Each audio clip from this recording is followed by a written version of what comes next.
Okay. Why is there not video going on here? Let me wipe the screen. This happened the other day. There was no video. How did I fix it?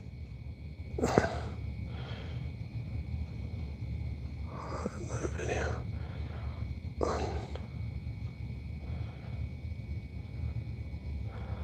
Why?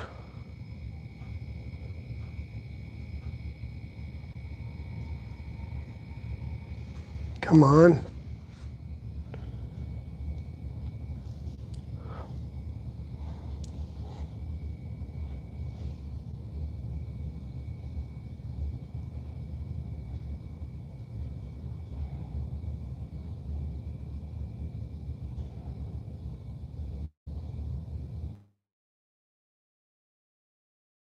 There we go.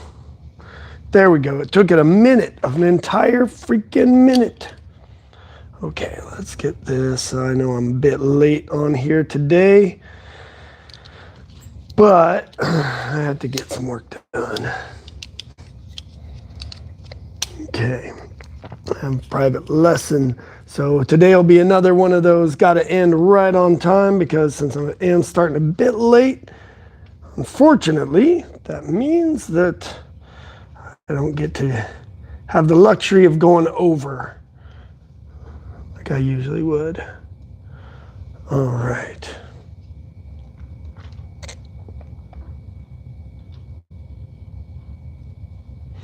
Okay, now I'm seeing things that are suggesting it's blurry. Okay, I pushed the button. That made things not blurry. Good, awesome.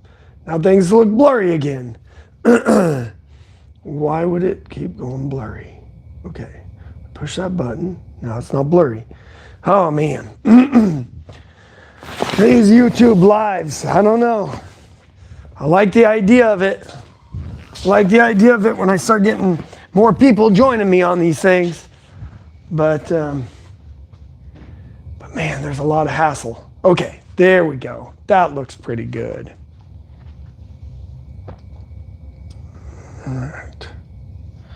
Yeah, I think that's, I'm just putting on my shoes. Shoes there.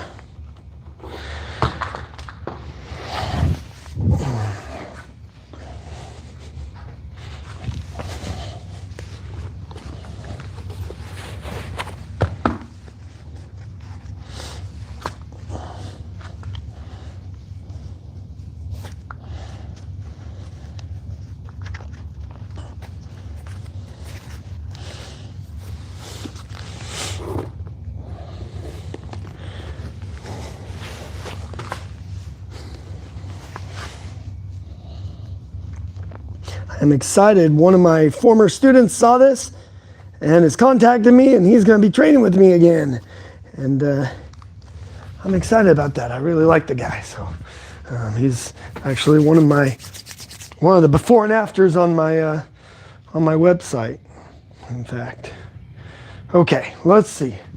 Where did I put my lesson plan?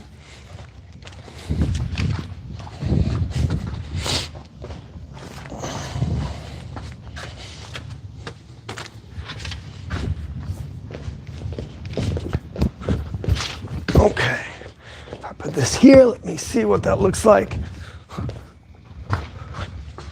Perfect. Not quite centered, but right at the edge. Okay.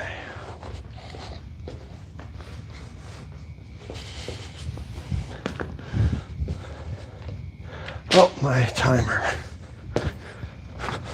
It's funny, I use the round timer, but I haven't actually hardly done anything based on it. So a simple 30-minute timer would have been just fine, actually.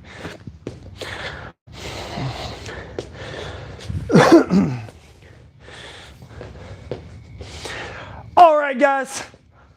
Let me start the timer and we'll bow in. Cool. All right, guys. Let's get started with week 3. We've got 3 sessions left and we are done. So if you've made it through this, hats off to you. We are almost done. We're in that home stretch, and I hope this gives you stuff that you can play with ongoing. So here we go. Let's bow in. Awesome, guys. So let's warm up same way we've been warming up.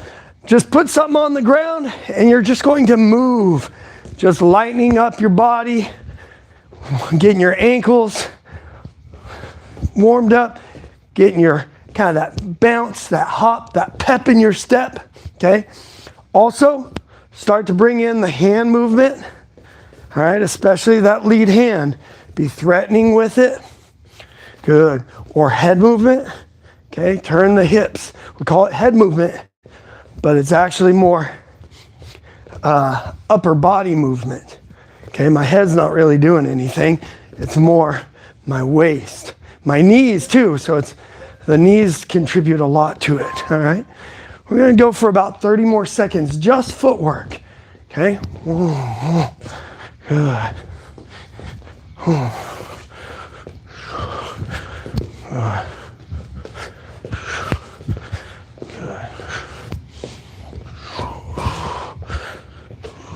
All right, let's go ahead and start to bring in some of the tools we've been working. We have a lot now.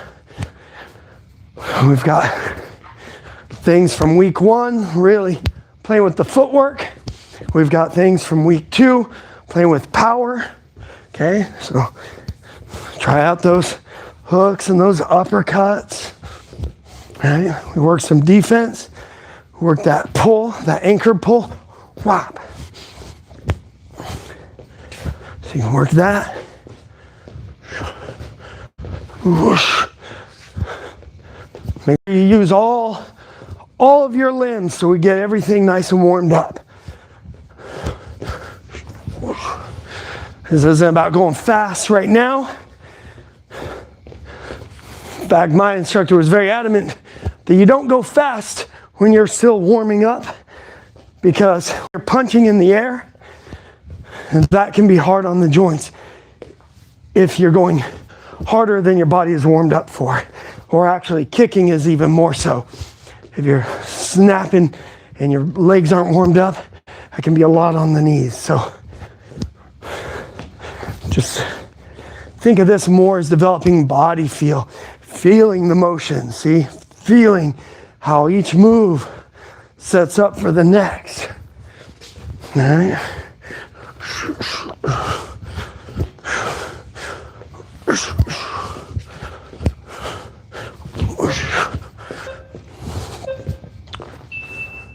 Good. Okay, guys. Nicely done. Probably should have us do another round of it. Maybe we'll do something at the end, but we've got a lot to go through this week. So this week we're focusing more on the tactical elements of JEET Kune Do. So week 1 was footwork. Week 2 was power generation. Week 3 is tactical considerations. I don't know. Anyway, one way to think through it, or one way I like to kind of simplify it. This isn't 100% exactly true in every situation, but if you're familiar with what Bruce Lee called the 5 ways of attack, he got this from fencing. The idea is you have single direct attack, or we'll just say single attack, because they also say or angulated attack. So it all falls under, basically you see an opening, boom, you take it. Then you had attack by combination, where a lot of times the last technique is the one meant to land.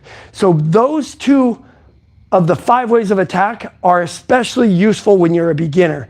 Because if I'm a beginner and you're a beginner and we're both out there fighting, chances are we're both leaving a lot of openings. And so if I'm just, my hands are down here, you could probably snap out a jab or a back fist or a lead straight and boom, catch me. So you're just looking for mistakes that I make just in the natural movement, you know, catch me with a kick because I'm stepping too wide. Or you're throwing combos because you know I'm going to overreact to the first 2 or 3 shots. So that last one, boom, you throw a couple punches up high, my hands go up high, and then wow, that last one is the finisher. So I overreact a little bit. Then as I start to become intermediate and you start to become intermediate, then we no longer just leave easy openings and we no longer overreact to things. And now we need to rely on two other ways of attack as kind of our bread and butter. And that's kind of where I want to lean us this week. Those are, Bruce Lee called it progressive indirect attack. What that means is essentially feints. You act like you're going into one door and then you go through another, okay? So I act like I'm going through one window and I go through the other. I act like I'm going low and I come up high. Or I act like I'm going high and then I go low. So I'm faking the person out. So now I'm trying to get ahead of the person's defense. They're not going to overreact. So I only get a small window to sneak in and land that shot. And two, the fourth way of attack, or the second one we'll be focusing on this week, is attack by drawing. What drawing means is you're drawing out. It's almost like a more passive version of a feint. So whereas a feint is something I do actively to get you to react and give me what I'm looking for. A draw is where I leave bait. I dangle bait. I say, here's my leg, you know you want to kick it, or here's my chin, you know you want to punch it. And then when they go for it, then I counter based on knowing what they're going to do. And then the last of the 5 ways of attack we probably won't really get into. This is usually what I think of as I'm advanced, you're advanced. So we're not leaving obvious holes. We're also not really biting on feints as much. We're not being drawn in by obvious bait. So now the fight becomes a lot harder because you're not falling for anything, I'm not falling for anything. So trapping, or immobilization attack is what it's known as. Immobilization attack is the 5th way of attack. It used to be called hand immobilization, but then Bruce Lee realized, well, shoot, you can immobilize somebody's leg by stepping on their foot. Or hey, you can immobilize their head by grabbing their hair. Or hey, all of grappling and clinch, that falls under immobilization. You are immobilizing the person's arms, sometimes their entire body, so that you can land something. You're pinning them in a certain way so you can attack them. So even grappling falls under immobilization attack. So he just calls it immobilization attack. And that basically, okay, so you're not giving me any openings to exploit. You're also not falling for any tricks. So then finally I just say, you know what? I'm going to knock that hand out. I'm going to knock that hand out of the way and hit. And we're seeing it a lot more in MMA because these are expert fighters. So they're just going, you know what? I know you're not going to give me the opening. I'm just going to knock that hand out of the way and hit you. Okay? So we won't really be doing that. Partly because since we don't have partners, it's a little hard to, I'd be explaining, all right, you are grabbing their arm is like this. It's a little bit hard to visualize. So we're going to focus on the middle two, the using feints, which Bruce Lee said you can almost define Jeet Kune Do as the art of feinting and the reactions built upon them. That's in the Tao of Jeet Kune Do. Feints and draws. That's going to be our big focus. So, all right, enough of me rambling. We're going to run out of training time if I keep rambling. So let's go into the first feint that we all need to know, and that is a jab feint or a lead straight punch feint. I'm going to feint this lead hand, okay? I've got to sell it. Now remember, when you are feinting a punch, when you are faking somebody out, you are selling them. You are a salesman, you're selling them that you are throwing the technique. I can't just go like this. People aren't going to react to that. Usually I need to throw the technique a couple times first, okay? And so we're going to start with, we're going to learn what we call the stutter jab. I'm going to first throw either a jab or a lead straight, okay? I'm going to throw another one, we'll assume that maybe our opponent is good enough, they're not getting tagged by these. But we notice that this is what they do. Every time I punch, they cross parry. Okay, that's very common in Jeet Kune Do, cross parry, and a lot of other arts. Or maybe they knock the hand down. Whatever they do, when they parry, they leave a gap. So now what I'm going to do is I'm going to start my straight punch. Their hand clears, and then I'm going to continue on that same line. See why it's a stutter? I'm not going one, back, two, and it's not a double jab. I'm not actually going hit, hit. It's like I go, ha, ay. Like it's a jab, ab, okay? That can be done with 2 steps, so I can go 1, 2, or I can go 1, 2, okay? 1 step. So I just, I guess I should say, not 2. All right, so let's try that. We're gonna go 1 jab, boom. 2nd jab, boom. Now stutter jab, okay? Boom, there. Okay, let's do it again. 1, whop. 2, whop. And 3, whop. Good. We'll keep doing that on the 3rd one. Okay, let's do 3 more sets. So 1, 2, and 3, good. 2 more. 1, 2, 3, good. Last one. 1, 2, and 3. So that's our stutter jab. Okay, I start the motion, stop, and then finish. So there I'm faking the timing of it. That's a fake of timing. We're trying to hit on a half beat. Instead of boom, we're going boom, like that. Okay, the next one, we're going to use the jab to fake high and then go low. Now, when I go low, I want to drop, I want to bend my knees. I want to drop my body into it. I had a coach say it like this, if you don't mind. It's a bit crude, but he said, imagine trying to punch their guts out their butt. So I'm going, bah, like that, driving my fist through their stomach. So I'm going to go jab. I'm going to go jab. And then here, I'm actually not even going to jab. I almost like do this. In the Filipino martial arts, they have a term, they call it the junk hand. It's like you're throwing junk, okay? It's like I'm just throwing dirt at them. I go here, I want to get their attention up, and then boom, I drop into that. All right, let's do 5 of those. So we go 1, boom, 2, boom. And now here we go. 3, fake high, drop into that cross to the body. Good. Here we go again. 1, 2, and here we go. Here it is. Here's a fake. 3, boom. Good. Okay, let's do 3 more sets. 1, 2, and 3.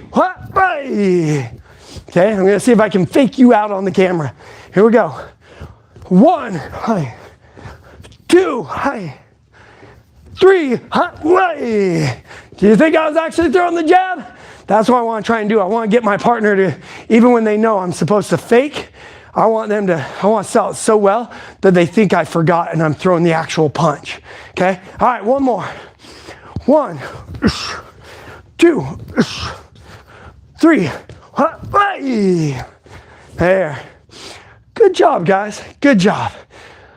Okay, so those are 2 of our jab feints. We're going to do another one on Wednesday. The next one is we're going to work what's called an oblique kick. So this actually is kind of unique to Jeet Kune Do. Bruce Lee pulled it from Savate. I do know it's also in the Filipino martial arts, so I'm pretty positive he pulled it from Savate. It's very popular over there. It's called a coup de ba in Savate. And the idea is you can stomp down like this, or you can swing your leg up. But when we do our bow, we do this oblique step. Well, that's the same thing. I'm just stomping down. It's like a side kick, but I'm not turning my hip over, okay? My hip stays sideways. This allows me to land it from a very close range, because if I go here, now I'm going to be too jammed. So usually in sparring, and in sparring, we're a little more careful about allowing attacks to the knees, just for safety. But in sparring, when we do allow the oblique kick, it's a swinging version, almost like I'm trying to kick dirt up, like the bully in the magazines. Yeah, kick dirt at the person. Yeah. So that's also one of the best ways to use it as a feint as well. But if you obviously want to cause damage, you stomp like this. So let's do it both ways. Let's do it the more street version first, the stomping down, okay? 1, I lift, and then I stomp. Okay, make sure my toes are pointed out. I don't want to turn over. Not that you can't turn over, it's just a different kick at that point. 2, I pick up, and I stomp. Good. If your balance is off, that's okay. This is a weird kick. Takes a little bit. I actually looked up the word oblique, and it means like weird or off. It's a weird kick. 3, boom. Good. 4, boom. And 5, boom. All right. Now let's try the other one where we swing it. Okay. Now I had learned this from somebody, and I thought it wouldn't work. And then I was sparring somebody else about a year ago, and they used it on me. The oblique kick, this stomping one, can work into the body. Boom! I could barely get my hip up there, or get my leg up there. But this guy kept like kicking me with the oblique kick in the stomach. So you can work that stomping one if you just put it into the stomach. Or if you really trust your partner and they trust you, I guess you could practice on the knee. But there's very few people I trust for that. Okay, let's work the swinging one now. So like I'm scooping sand. Here we go. 1, swing. 2, swing. 3, swing. 4, swing. And 5, swing. Good. Okay, so for the sake of the drills today, we're going to use the stomping one as what we're doing to really like send the message that they need to be afraid of the oblique kick. And then we're going to use the swinging one to get momentum because we're using it as a fake, okay? So we're going to use that as a fake, and the swing is going to give us a little more momentum. Now, let's see. Also, everything I'm doing, I'm having us do it 2 times for real, and then the 3rd time is the fake. That's not a hard, fast rule. That's just meant to represent, obviously, people aren't going to fall for something if they have no idea what it is I'm wanting them to fall for. So if I want to set something up, if I want them to fall for this jab high so that I can punch low, I obviously would be better off throwing a couple jabs and landing them so the person, or even if they block, at least they're expecting that. So I need to get them respecting the punch that I want to fake, or else they're not going to bite on it. If we touch gloves and we go out and spar and I just go like this, they're going to still be processing, what is he doing? Oh, and I need to block the body. I want them to see this and go, I don't want to get hit with that again, or, glad I've been blocking those. So I'm having us throw 3 oblique, two real kicks, and then the counter, the feint into the shot. Obviously, that's not a hard, fast rule. You throw enough that you're getting the reaction you want. Okay. All right, we're on round 7. Let's do this. So there is a kick called a question mark kick, and usually it's done off of a straight leg kick, and then it circles around. You actually see it in the Jeet Kune Do, in Return of the Dragon, or Way of the Dragon in Chinese. Bruce Lee is fighting, and he goes up like he's going to kick the person's hand, and then he flips around and kicks him. That's the question mark kick because it looks like a question mark. We're going to do that same thing off the oblique kick. Okay, so our hip is way back here. Instead of it being here, it is like the baseball bat is way back here, and then I flip it over. All right, so 2 oblique kicks first. 1 oblique kick. 2 oblique kick. And now watch me, and then I'll give you a second so you can do it. Okay, I'm going to scoop. Whoa, I flip my hip over. Okay, now you try it. Now, whatever you ran into, I can probably give you some help with this. But first, let's try it 2 more times, and then I'm going to give you a little trick that'll help. Okay, so let's do it again. So 1, 2, and now scoop and then over. Good, now you try it. Okay, let's do it again. 1, 2, and fake scoop. Good, okay? So here's what a lot of people have a problem with, is when they get to here, they then can't figure out how to get the momentum to turn around. So I'm gonna give you a little exercise, and we're gonna see if this improves it. We're gonna do a little Mario jump. This is what I mean by that. I want you to go woo, like this, little Mario, pa-pa. Okay, so you're going to take your back knee and you're going to lift it up. Okay, first let's just do that. Lift the back knee. 1, 2, I'm going to stay sideways. 3. Now watch, at the end of my knee, so I'm not jumping with it. At the end of my knee, I'm going to use the momentum to hop. Okay, try this. Let's do 5 of these. 1, 2, 3, 4, and 5. Okay, now the key to this kick is that it's like I'm throwing one kick. I'm essentially just doing the Mario jump. But as I go through the motion, I turn over. So this foot is coming up and my foot becomes very light, and that's what allows me to flip it over. Okay? I'll point this way so you don't have to just keep seeing my butt. So here, whoa. See, if you take this leg away, all I'm doing is that. I'm coming up very high on my toes. I'm not coming up off the ground, but my foot becomes very light right here. Okay? So that's the key. You're not stopping. You're not keeping your foot planted. You're using that upward momentum to then just roll it over. And if anybody's going, oh, I don't have the flexibility for this, you know what? Now, having taught this to enough people, I've had people who, when they throw their kicks, they can barely hit the pads. So I'm holding tie pads, which you hold them right here. They're barely hitting the bottoms. And then I teach them this kick. And after a couple of weeks, they're going right by my head. And I realize most people, it's not the flexibility, it's learning how to open up the hips. It's not as much the muscle itself. It's just that they haven't figured out how to open up. There's a lot of little areas in the joints that if you open each one up, that gives you the flexibility that you need. Okay, so just practice it. Who knows, maybe you'll be fighting 5th graders, you only need to kick that high, you know. But over time, you'll probably find your kicks get a lot higher, a lot faster than you expect. So it's more of a coordination thing. Okay, so let's do 3 more and let's see if you can get it now.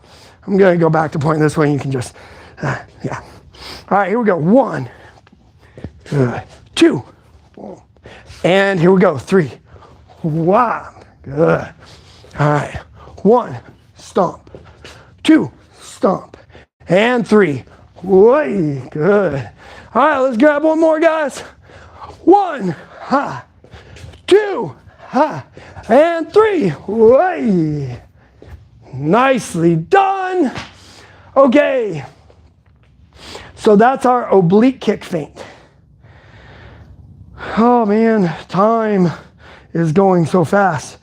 That was going to be a fun one, but I think we need to skip it. Okay, let's do one more feint. This is a double round kick. This is actually sometimes there's a distinction made between a feint and a false attack. A false attack is one where you are hitting, but it's not meant to cause damage. You're more just trying to open a certain line, but you're actually making it a real attack. But it doesn't really have any pep on it per se. So a good example of that is the one we're about to do. But in my mind, I still think of it as a feint because I'm not trying to get anything out of it. I don't care if the first shot actually touches somebody or doesn't. The thing that in my mind makes it a feint is that the intention is to open a line to get to another target. So you can call it a feint, call it a false attack. Here's what I want you to do. We're going to throw that lead round kick, okay? So I go 1, okay?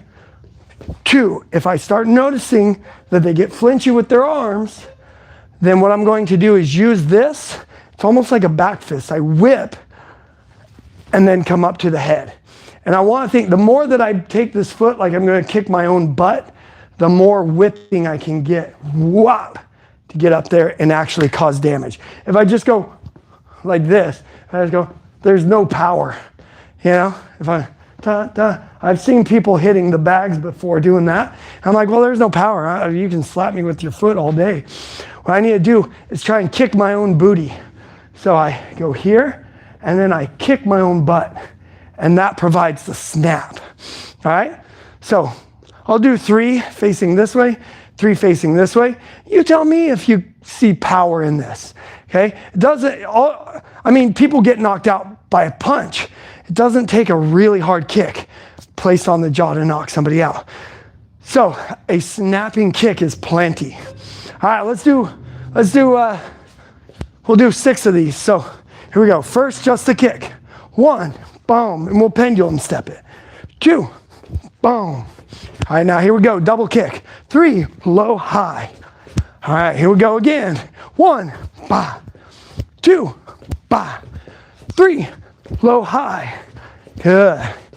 One way that I know this works, 1, 2, is I have a student who used to land this on me and it drove me nuts. 3, ba, ba. Because there was a time where I was like, yeah, that's not one of my main moves. And then he started landing on me. So then I said, you know what? This will be one of my main moves too. So now I do it to people all the time. All right, here we go.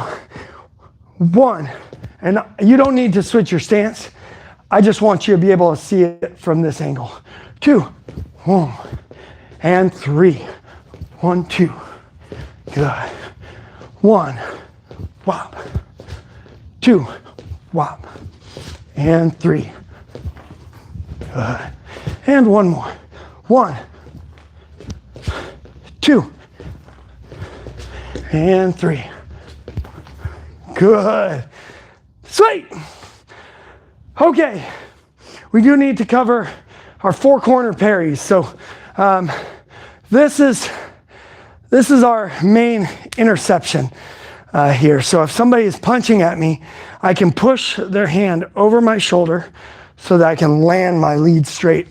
Usually because I'm kind of leaning this way, my fist will be horizontal. This doesn't feel very strong to me, but you do it whatever works for you. When I say this is our main interception, I guess what I should preface this with is there's probably not too many Jeet Kune Do teachers where pretty early on you're not going to learn these. So it's not to say you need to make these something that you're always doing. They're just kind of core of Jeet Kune Do. So I'm in my on-guard position. Now, so let's talk about interception actually. When it comes to intercepting a shot, a lot of people think, oh, because Jeet Kune Do means the way of the intercepting fist, and because interception is considered the highest form of defense, you're giving instead of just receiving.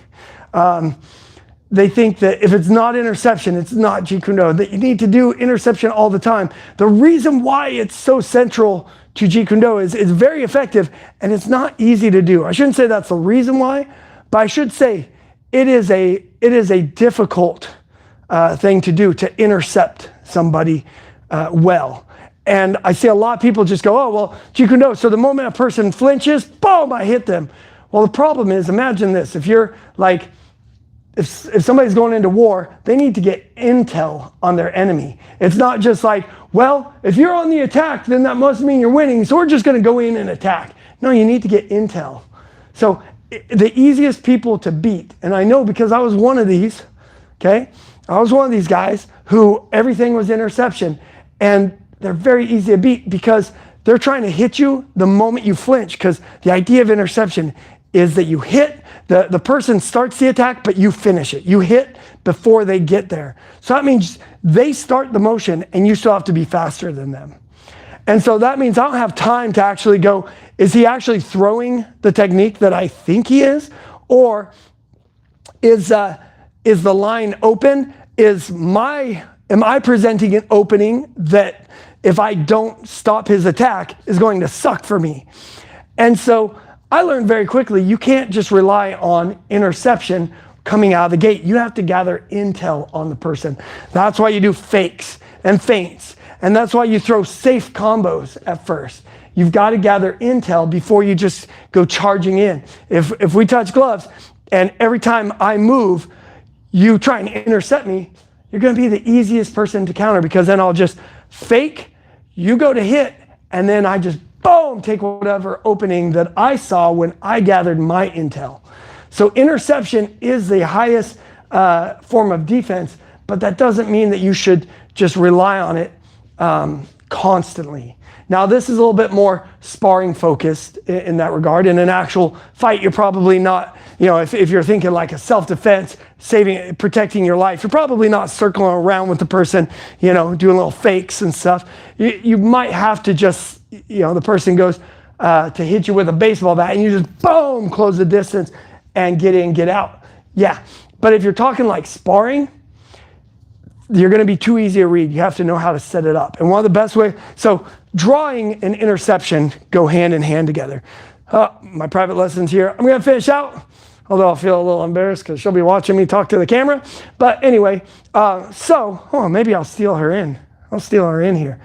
You know what? We're going to go to the four corner parries, but after we finish up with the power bump blast drill, we're going to take what we worked last week and we're going to play with it. So just follow along with me on this. Okay, we're going to do this for 3 minutes. All right, so first, we're not actually focused on the punches here. I want you to take what we did last week where we did this. I want you to just throw essentially hooks, but you can be perfect on the hooks or you can just swing your body. I just want you to feel how your body pulls your arm through. So this is I'm kind of throwing a bit of a shovel hook, a bit of a body hook. Just whatever feels comfortable. Usually we have people do this on the back, but I want you to notice I'm turning my hips. Okay, so we're playing with rotational power.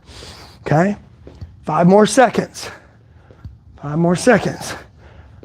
All right, now we're gonna bump up to cherry pickers.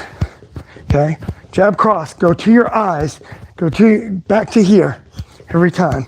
Okay, so straight out and straight back. We're doing this for 20 seconds. Okay. All right, the next we're going to be playing with that whipping energy. All right, shoe shines for 10 seconds. All right, back to pivot hooks. We're doing this for 3 minutes total. So that was first minute. Okay, feel your body, pull your arm. You can bring these up high if you want, or you can just relax it. Okay, it's all about learning the body mechanics. Okay, home. 5 more seconds.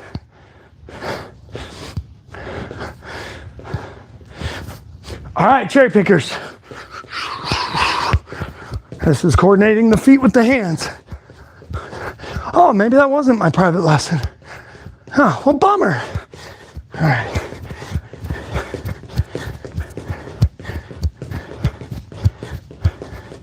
All right, you ready? And shoe shine. 10 seconds, guys. Get the shoulders going. Remember, it's all shoulders and power shots. Power shots. Power shots.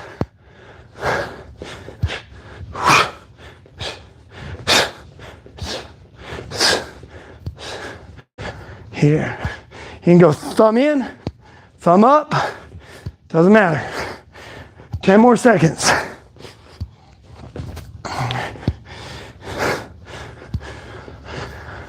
Feel your body pull your arm. All right, here we go. Cherry pickers.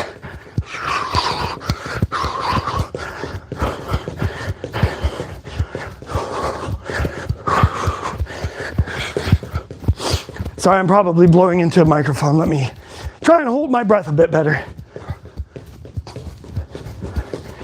And shoe shines.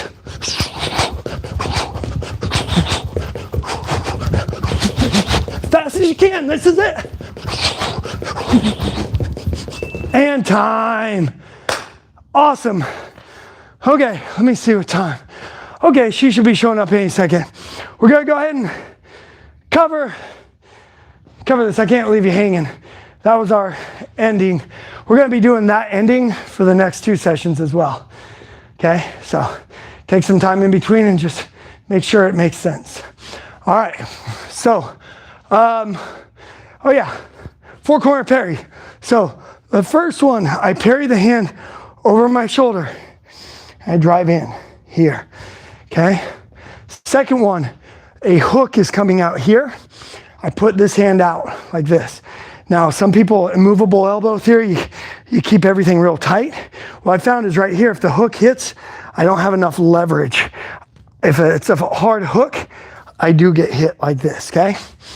By the way, if you want to see somebody that uses these, he doesn't always intercept, but Sean Strickland, he actually fought this last weekend. You can see him, he tends to use more of these parries. You don't see that a lot in MMA. You usually see covers. So I go here. I like to have my elbow out a little bit because I like to try and catch the punch higher up on my arm, okay? As I do that, there's my lead straight, boom. Now the two lower gates, if somebody's coming in this way, I make like a little angle with my arm. So I'm not out here, not chopping out like this. I'm here, it's catch up there as I throw that straight.